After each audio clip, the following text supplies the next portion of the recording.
بسم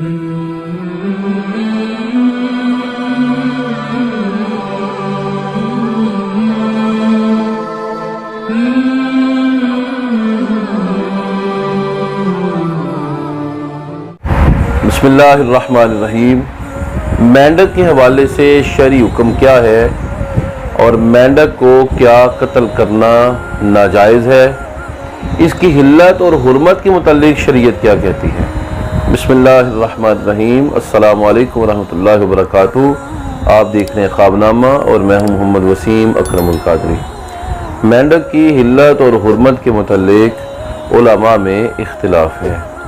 حضرت امام مالک رحمۃ اللہ علیہ اور آپ کے مقلدین ایک رائے رکھتے ہیں، جبکہ باقی پوری امت کی رائے اس کے مخالف الگ ہے۔ امام مالک رحمۃ اللہ علیہ قرآن کریم کی آیات بینات سے اور نبی علیہ السلام کی احادیث طیبات سے اس بات کی وضاحت کرتے ہیں کہ سمندر کا ہر جانور حلال اور جائز ہے، سوائے اس جانور کے جو سمندر کے اندر ہی مر جائے اور گل سڑ جائے، کیونکہ نبی علیہ السلام کی حدیث مبارکہ ہے کہ سمندر کا پانی پاک کرنے والا ہے اور اس کا مردار حلال ہے۔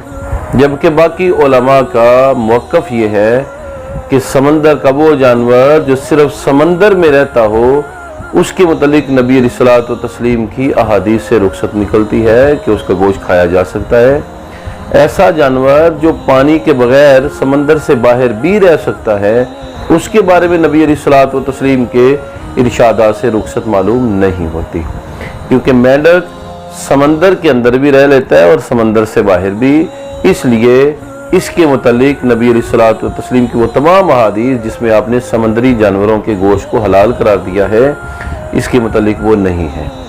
جبکہ ایک صحیح حدیث کے اندر اس بات کی وضاحت نبی علیہ السلام نے فرمائی ہے کہ سمندری جانوروں میں سے مینڈک کو مارنا، قتل کرنا حرام ہے۔ نبی علیہ السلام نے اس سے منع کیا ہے۔ اب احادیث کے اندر جہاں پر بھی کسی جانور کو مارنے کی ممانعت آتی ہے تو وہاں پر یا تو اس کے احترام کا معاملہ ہوتا ہے یا پھر اس کی حرمت کا معاملہ ہوتا ہے۔ نبی مکرم صلی اللہ علیہ وسلم نے اپنی مبارک احادیث میں مینڈک کو قتل کرنے سے منع کیا ہے۔ نبی علیہ السلام نے مینڈک کو قتل کرنے سے جہاں منع کیا وہاں معنی یہی ہے کہ مینڈک کو کھانا حرام ہے، اس لیے اس کو قتل کرنا بھی ناجائز ہے۔ نبی مکرم صلی اللہ علیہ وسلم کی بارگاہ عالیہ میں ایک حکیم حاضر خدمت ہوئے، عرض کیا یا نبی اللہ، مجھے اجازت مرحمت فرمائیے کہ میں مینڈک کی چربی سے یا اس کے جسم کے کسی حصے سے کوئی دوائی بنا لوں، یعنی انہوں نے مینڈک کے کسی عضو کا ذکر کیا۔ نبی مکرم صلی اللہ علیہ وسلم نے ان کو منع فرما دیا اور فرمایا کہ میں تمہیں مینڈک کو قتل کرنے سے منع کرتا ہوں۔ تو ان احادیث سے ثابت ہوا کہ مینڈک کو قتل کرنا جب منع ہے تو پھر اس کو کھانا بھی ناجائز ہی ہے۔ اب ہمارے ہاں لیبارٹریوں میں بعض اوقات بچوں کو پریکٹیکل کروانے کے لیے مینڈک کو ذبح کیا جاتا ہے، مارا جاتا ہے، پکڑا جاتا ہے، تو نبی علیہ الصلوۃ والتسلیم نے اس کی ممانعت کی ہے۔ اس لیے خود بخود مرا ہوا مینڈک تو اس میں استعمال کیا جا سکتا ہے، لیکن مینڈک کو مار کر اس طرح کے کاموں میں اس کو استعمال کرنا، اس سے نبی علیہ السلام نے منع کیا ہے۔